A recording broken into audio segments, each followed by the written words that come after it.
All right, welcome everyone to Franc Analysis. I'm your host, Franco. In spite of the US and UK's condemnation of the Syrian elections, President Bashar al Assad won another office term with 95.1% of the votes on May 27th, 2021. 14 million of the 18 million eligible voters in and out of Syria voted, which is a 78.64% turnout rate. The mainstream Western corporate media are claiming that the elections were not fair and that Bashar al-Assad is a dictator despite there being no evidence of fraud that they presented. So here to discuss these elections and to debunk mainstream media claims about them is award-winning journalist Vanessa Beeley. Vanessa, it's an honor to have you back on the show. How are you? Hi, Franco. Thanks so much for getting me back on. Yeah, thank you for coming back on. It's an honor to have you. So Vanessa, supposedly Syria is an authoritarian dictatorship, according to U.S. and U.K. mainstream media outlets. Well, then why were people out there celebrating, like in these clips that I'm about to show people here? Here's a clip by Eva Bartlett. It said last night in Umayyad Square, Damascus, before and after the presidential election results were announced, a most beautiful night. Syrians celebrating their sovereignty, and then we see Syrians out there in the street celebrating.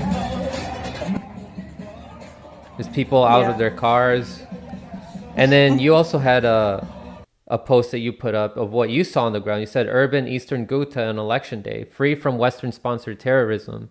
The Syrian people show the world what they think of FUKUS genetically modified pseudo democracy. And then here we have a post from Marwa Osman showing a million march in Tartus yesterday night celebrating Syrian President Bashar al-Assad. So what did you want to tell us a little bit more about what you saw on the ground during the election? Yeah, sure. I mean, sorry, the dogs might start barking at any minute because It's there's all right. people coming around and kids playing outside. So I apologize for any interruptions. No problem. Um, Look, I mean, I was here. Obviously, I'm living in Damascus. I've been here almost 2 years now. And even prior to that, I'd spent, big chunks of time here in Syria, particularly during many of the liberation campaigns by the Syrian Arab Army and allies and so on. And to be honest, the response to the elections was even a surprise for me because I'd seen firsthand to what degree the Syrian people are suffering under 10 years of war, 10 years of propaganda and information war, 10 years of incremental sanctions ending up in the Caesar sanctions under Trump, which has effectively caused, inflation, price hikes, fuel shortages. Of course, all of those can't be seen in isolation. We can talk about that in a bit, but they have to be seen in conjunction with the war that is being waged on all levels. It's a hybrid war. It's a multi-spectrum war that is being waged against this country. And I had seen how exhausted people were, and how jaded they were by what was effectively a manufactured post-war depression, right? The Syrian people, the Syrian government, the Syrian army and its allies had won the military war. They defended their country against one of the most heavily funded and most orchestrated. I mean, the British and American investment in this war was incredible. We're talking billions. And yet militarily it failed. And so then the sanctions were brought in as, if you like, to beat the people into submission and to turn them against the government pre-election. And of course, at the same time, we saw an uptick in let's say, international legal cases against President Assad, against members of his family, et cetera, trying to further demonize, further criminalize the leadership of this country, right? So it was a very heavyweight campaign prior to the elections, because of course the last thing the US alliance wants is for there to be an election victory for the president that they've basically been trying to topple for more than 10 years. right? Because of course the plans for this war came into conception way before 2011. It all depended on Assad's response to American demands. And so when the election was approaching, I actually was very fortunate to be able to go to a number of the areas that had been liberated by the Syrian Arab Army from the armed group occupation, and to speak with people that had lived under that armed group occupation, and to see them sort of celebrating the elections in advance and showing their support for President Assad, which was extraordinary. And the fact that President Assad went and posted his vote in Duma, which of course was the scene of the alleged chemical attack that has been discredited by the inspectors who were members of the actual Organization for Prohibition of Chemical Weapons team that went and actually did the on-the-ground investigation in Duma. So even prior to the election results, there were these messages being sent by the Syrian people to the West that effectively the West's opinion of them is irrelevant, right? That they will determine the future of their country. They will determine how they live their lives. They will not be dictated to by the US coalition into submitting to a backward-thinking medieval ideology Islamist regime, which is the preferred option for the US to be in place in Syria to give them control over the region. And then when election day actually came, I mean, really, it was extraordinary. People from every single corner of this country that is under the protection of the Syrian state. So that only, that includes everywhere except, of course, the Northwest and the Northeast. The Northeast is under US occupation. The Northwest is under Turkish, Al-Qaeda, US proxy occupation. So effectively, I mean, millions of people went out both to vote and the celebrations after when the results came in were just extraordinary. And for me, this isn't about even the election or the re-election of President Assad. This is about the Syrian people saying, we choose resistance over submission. Right. Whatever you do to us, whatever you throw at us, whatever you try to impose on us, we are not accepting it. And we are deciding our future. And, the joke is the West is talking all the time about wanting democracy in Syria. And yet in Germany and in Turkey, for example, they prevented Syrians going to their embassy to vote for their preferred candidate, right? And in Lebanon, US Contras basically attacked Syrians who were going to the embassy to vote, and actually one guy was killed. So this is the democracy that the West wants to impose upon Syria. When it's a democracy that doesn't give them the results they want, they don't like it, and they prevent it, and they prohibit it, or they criticize it, or they claim that the elections were rigged, that ballots were double counted, etc., etc. But as you say, where's the evidence? Yeah. Where is the evidence? An important point that you brought up today on your Twitter is that the U.S. is becoming a police state, and I think we should address some of the State Department talking points that even some journalists who claim that they themselves are anti-imperialist, that they repeat these talking points, saying that Syria is a police state. You put out a thread today talking about this, so I'm just going to put this up for everybody. So you're in your thread, you talk about how, like, even some of these anti-imperialist journalists are repeating the State Department talking point, right? So what would you like people to know about this thread? I think what is really important, as anti-imperialist journalists, it's not our place to impose in any way. I mean, I've heard comments that, the elections were not democratic. On what basis does someone make that judgment? On the basis that US elections are democratic? On the basis that UK elections are democratic or French elections are democratic? They're not. America is the biggest political theater in the world, right? I don't think you've had an election that hasn't had suspicion of being rigged or of being pre-organized or pre-orchestrated, right? So on what basis are people making the judgment that this was an undemocratic election? It was run according to the Syrian constitution, right? Mm-hmm. It's a bit like in Yemen. You know, there is a constitutionally elected coalition government, but it's not recognized internationally because it's not democratic. What right do we as Westerners to, if you like, take this Orientalist stance where even though we're saying we're anti-imperialist, we're criticizing a country for not following our norms? But it's not our place to do that, right? Not, and certainly not without context. I mean, if you're gonna just come out with a bold statement, which is a CIA MI6 talking point about Syria, that it's a police state, you have to put in the context.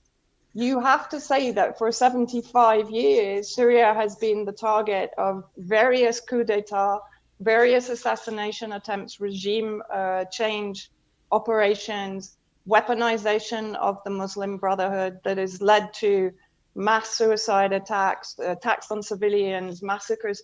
Yesterday was the anniversary of the massacre of Syrian Arab Army cadets in Aleppo by Muslim Brotherhood, which was one of the most horrific massacres in Syria's history, you know? Mm-hmm. And so therefore you can't expect a country that has been 10 years at war, not only with the US coalition, but longer than that with Israel. It's had its territory annexed by both Turkey and Israel, and that is an ongoing operation, right? Mm-hmm. You can't expect it to operate under normal standards, right? I mean, as Peter Ford, the former British ambassador to Syria, said to me, he said, well, you know, with everything that's going on and has been going on for decades against Syria, you cannot expect this country not to be policing foreign intervention, right? Right. And you know, I mean, I put as part of the thread, which kind of, because I'm actually at the moment researching for an article about this to really push back against this authoritarian state, police state, talking points that people kind of throw out, even anti-imperialist journalists, almost as to protect themselves against the, you know, the Assadist slur. Well, that's not journalism, that's brand protection. Yeah. Right? If you're a journalist, you should be analyzing the situation and looking at the history of the situation and explaining that to people. Look, the British during World War II, as has recently been revealed, MI5 were running summary execution programs for people that were suspected spies, and they got it wrong, by the way. They executed people that were not actually spies, right? MI6 covered up their rendition and torture program, right? America was running black sites like Abu Ghraib. America is training the UAE to torture Yemenis in southern Yemen. So, you know, let's put this into context a little bit. Mm-hmm. Saudi Arabia is a de facto police state. Israel is a de facto police state. It's a de facto terrorist state, but it's supported by the US, right? So if you're going to make the comment that Syria is an authoritarian state or it has a security apparatus, of course it has a security apparatus. It needs a security apparatus. It has to protect itself. Absolutely. Yeah. You know? And look into the history of the political prisoners, because that's another one that, you know, gets repeated without actually anyone providing any evidence. Of course, people will say, yeah, but there's a case from CJER, there's a case from a number of legal entities. But again, those cases have largely been debunked and discredited by decent journalists who've dug deeper and looked into the actual and analyzed the facts. You know, I don't know if you remember in 2016, Amnesty put out the Sednaya prison report, which actually eventually they had to retract because it was based entirely on kind of a virtual imagery. The facts were entirely wrong, as proven by Peter Ford again, who was British ambassador, who had visited Sednaya prison, but even by a former prisoner who said, look, there's not that many prisoners in there. It's a small prison, and the majority of them are hardcore extremist armed group members. right? Mm-hmm. What do you expect Syria to do? Its country has been invaded by hundreds of thousands of ideologically insane extremist groups funded and backed by the US coalition, right? America has black sites all over the world collecting Al Qaeda operatives. Yet those same Al Qaeda operatives are not able to be put in prison by the country that they're attacking, right? You know, this is the hypocrisy of not only the American government, the UK, the EU, all the coalition that has been waging this war against Syria. So I think the takeaway point for me is we as anti-imperialist journalists, we shouldn't fall into the Orientalist trap of still instructing a country, in a sense, passively as to what it should be doing. It's not our place to say that the elections are undemocratic. The Syrians made a choice. It's their choice. Yeah, and those are great points too. Like if you want to be a journalist, you have to fearlessly call things for what it is. And it's just part Yeah. of the job. Like if you claim to be an anti-imperialist, you have to prepare for some smears that you're going to get from the people who peddle the status Yeah. quo and the State Department talking points, right? You're going to have to Stay face that. yeah, Um, staying on safe ground actually, and it's a strong way of putting it, it maintains the war. yeah. Because while we allow those CIA talking points to keep running, we're effectively supporting the propaganda that has sustained the war against Syria for 10 years. And we have to remember that the nations that are targeted by the US and its alliance are the weaker party here. We as journalists should always be speaking truth to power. We should never be covering up truth on behalf of power. However minor those points may be, we have to be very strict on ourselves.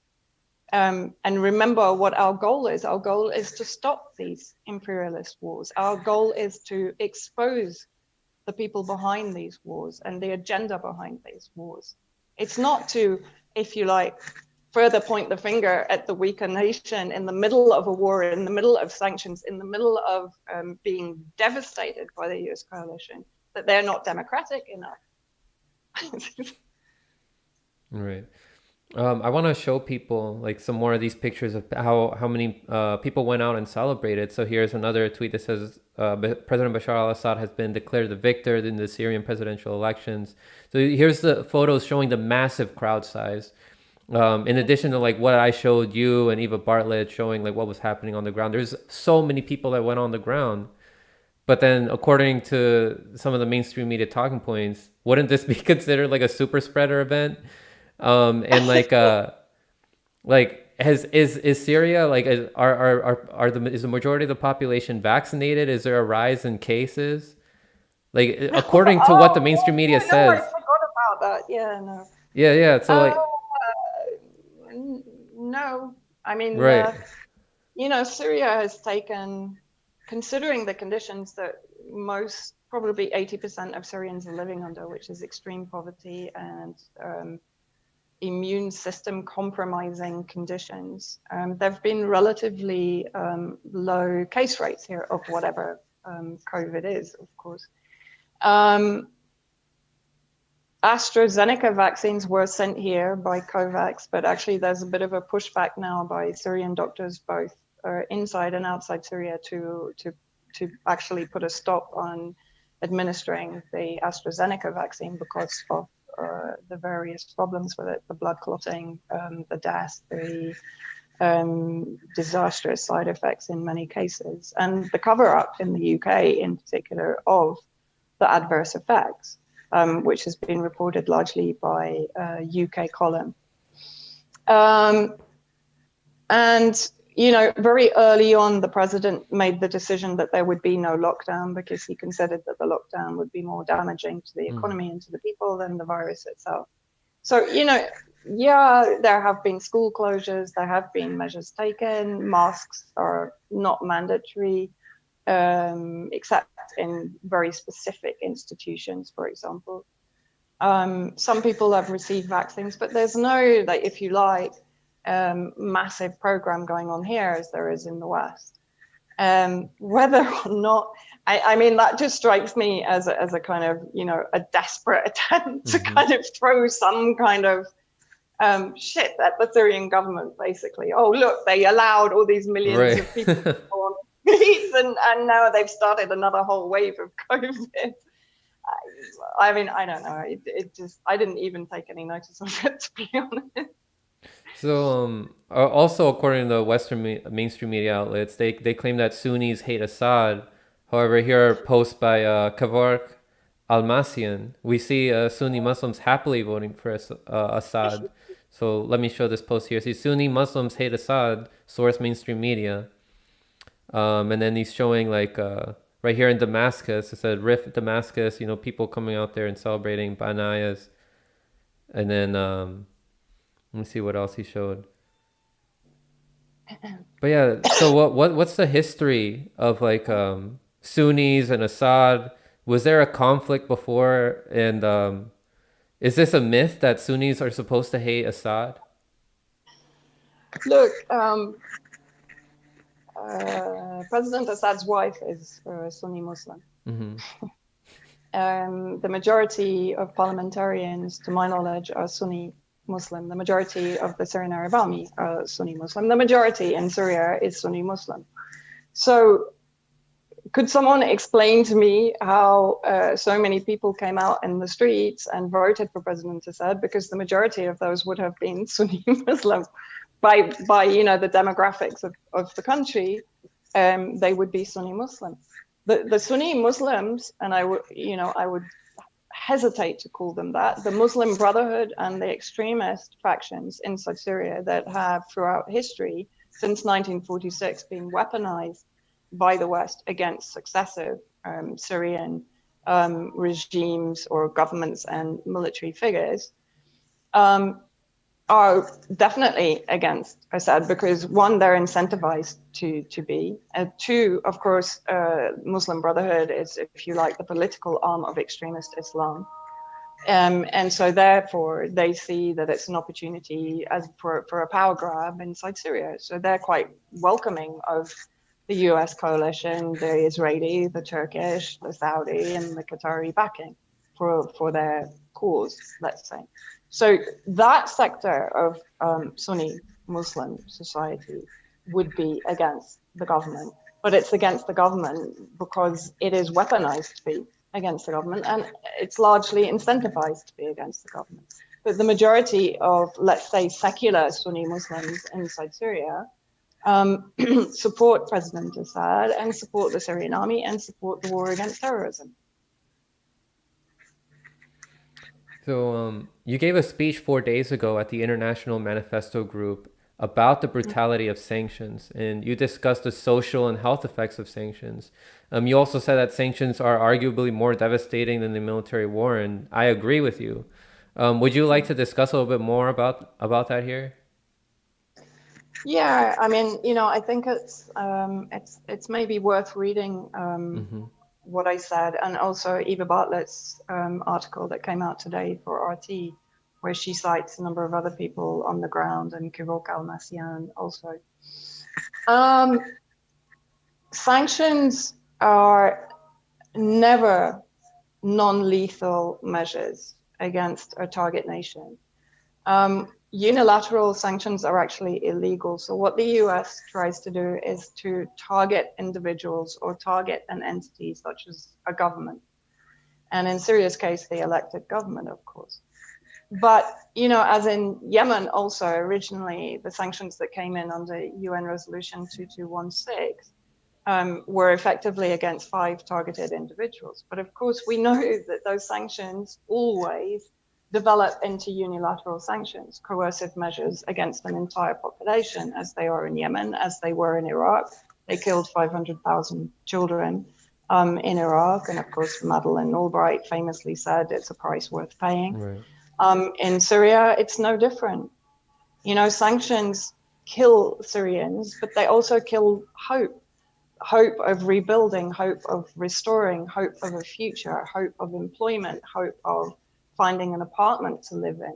All of the effects of sanctions are are they're a silent death because people don't hear about them. You know, people hear about bombs, people hear about war, people hear about, but they were even under those circumstances where Syria is concerned, they don't hear about the effects of war on Syrians that actually stood against the US coalition regime change operations.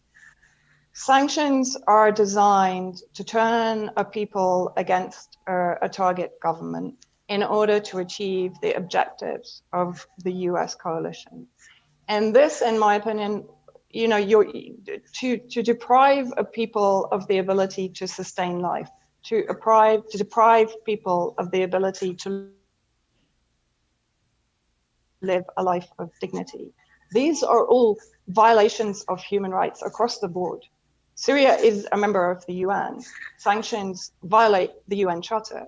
So the US is in violation of every single human rights convention with these sanctions because it's preventing any kind of investment in Syria by friendly nations. It's because it's now, of course, targeting those nations if they dare to try and invest in Syria or to help the Syrians rebuild, right? So this is tantamount to genocide when you target a nation as a whole or as a part in order to wipe out those people. So we've had 10 years war. We've had 10 years of incremental sanctions that are depriving the Syrian people of their means of sustaining themselves. We have occupation of Syrian resources because you can't look at sanctions in isolation. So you have the US occupying the oil resources, which then, of course, has a knock-on effect on industrial sectors, health sectors, fuel and energy sectors inside Syria, even agricultural sectors. Under Trump, thermal balloons were dropped onto wheat and barley crops to deliberately burn them. Wheat and barley is being stolen by various US proxies and traded outside Syria and actually restricted to the Syrian people, right? The US, as I said, is occupying oil resources. Turkey is cutting off water supply to residents in northeast Syria. The oil revenue is going to US proxies like ISIS, like the SDF, basically what is a rebranded PKK, which previously, of course, was designated a terrorist organization by the US, but now it's become a useful proxy in the Northeast, right? Al-Qaeda has set up an oil refinery monopoly. So it's processing the oil that is being stolen by the US and it's trading it to receive revenue from inside Turkey. So effectively, you know, this entire circle of collective punishment of the Syrian people, and sanctions is only one link in that chain, but it's a very important link. It's if you like, the final humiliation and sadistic punishment of the Syrian people who have gone through 10 years of war and emerged victorious, but now they can't rebuild, they can't recover, they can't feed themselves, they can't feed their family. Yeah, and it extends to so many things, like how you detailed in your speech and how you just explained now. Like the sanctions affect the fuel and oil sectors, affect the industrial sector, agricultural sector, and the health sector. But yeah, like you said, that's not what's talked about in the mainstream media. They focus more on like sensationalism and they talk about like bombs and stuff, but they don't talk about the more subliminal things like sanctions, right? Also, what's extraordinary, they will talk about the starvation in Syria, but as they do in Yemen, it's kind of like a passive thing, right? It's like, oh, the Yemeni people are starving. No, they are being starved by the US coalition and the UN deliberately. The Syrian people are being starved. They're being killed by the US coalition and the UN in exactly the same way as they were in Iraq. But it's always presented in this kind of passive way. Or even more criminally, it's blamed on the corruption of the Syrian government. Yeah. It's too simplistic to say that. Oh, it's just because of their government. Well, you got to look further than that and see like what pressure is the government receiving, right? It's receiving pressure from sanctions from the US, and it's the same in Syria as it is in Venezuela and all these other global South countries that are resisting Western power. But it's also insane because I actually republished an article by an academic called Louis Alday, who you can follow on Twitter. I republished it at The Wall Will Fall, one of my platforms. And he talks about during the drought, I think it was around 2009. Anyway, it was pre-2011. And many people believe that that drought itself was orchestrated by Turkey, because Turkey has control over much of the water supply, particularly to northern Syria. And he was basically saying, you know, he was working with the UN at the time, and he said, look, you have no idea to what extent the government tried to resolve the problems that arose out of the drought. And there were entire ministries that were created to deal with it, just as there were when, you know, the whole COVID crisis broke globally. The government formed specific ministries to deal with that issue. You know, the thing is, in the West, the media reduced the whole Syria argument down to one man, down to President Assad. And so what people in the West are maybe not aware of is the complexity of the government institutions here, and how many people are actually government employees working in different ministries, working in NGOs and civil society, etc. You know, it's a vast apparatus. It's not one man. And different ministries deal with different issues, just as they would in the US, just as they would in the UK. You know, if we're talking democracy and if we're talking government structure, then Syria pre-2011 was progressive and reformist. And even through the war, this structure has remained intact and it has provided stability. It's not always made good decisions. Corruption in war is always going to be exacerbated, right? Across the board, across all levels of society. But corruption exists in every single country, but not every single country is under the pressures that Syria is under. And to blame the starvation and the deprivation and the unemployment and the homelessness and the hunger and the hopelessness and despair on the Syrian government that has done everything in its power. And I've witnessed to what extent it's tried to help the people and to continue providing resources, despite the occupation of its resources, despite the destruction of its essential infrastructure. It has continued to provide free bread, free healthcare, electricity, although it's limited. It's still providing it. And it's still trying to find ways to counter the fuel crisis, for example. You know, it's not just abandoning its people to starvation, which is what they would like you to believe. Now that they've kind of lost the narrative on Assad is killing and gassing his own people, now they're trying to sort of paint it that he's starving his own people. But in effect, no, the West is starving these people. The West is depriving these people. The West is killing these people. Right? But as I said, it's a silent death. Exactly. It's an ignored death because people, I think many people don't really understand the brutality of sanctions because it's sold to them as a non-lethal measure. It's sold to them, well, you know, it's a kind of way, it's a diplomatic way of basically bringing a country to heel. Yeah, sanctions are a war crime. That message should get out to people more. Like it's more of a war crime than like the obvious. Well, not more so. I don't not that much more so, but arguably, like how you described in your speech about how far-reaching it is. Like it's still it could be arguably more of a war crime than you know, bombs. And Vanessa Beeley, thank you very much for coming on. People, you should follow Vanessa Beeley's work, who's on the ground in Syria reporting what's going on. Same thing with Eva Bartlett and Kevark Almasian. You brought up the wallwillfall.org, and I posted links just now to your speech as well as to a recent article that you put up about the elections. Where else can people find your work, Vanessa? I'm still hanging on to Patreon.